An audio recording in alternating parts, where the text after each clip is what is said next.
তুমি কি মরবা না? তুমি কি কবরে যাইবা না বাপ?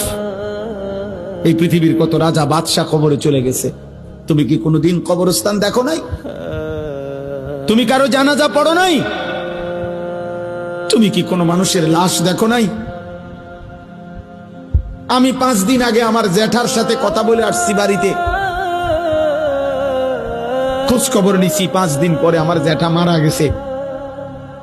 আমি জ্যাঠার দিকে তাকাইয়া বাড়িতে গিয়া দেখছি আমার এই সেই মানুষটা যার সাথে আমি কথা বলছি, উনি নাই, চুপ হয়ে গেছে, হাত নড়ে না, পাও নড়ে না। আমি জানাজা পড়াইছি আমার জ্যাঠার,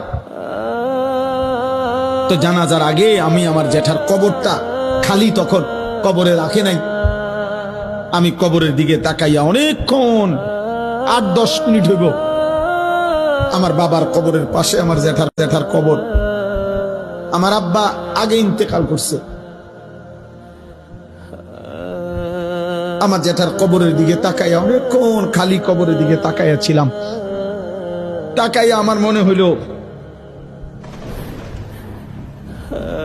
কবর যেন আমারে ডাক দিয়ে বলছে, আনিস, আমার কাছ থেকে 1 মুঠ মাটি দিছিলাম আমি তোমার জ্যাঠারে বানাইবার জন্য, আজ আমার মাটি আমি ফেরত নিলাম। ওয়াফিহা নুঈদুক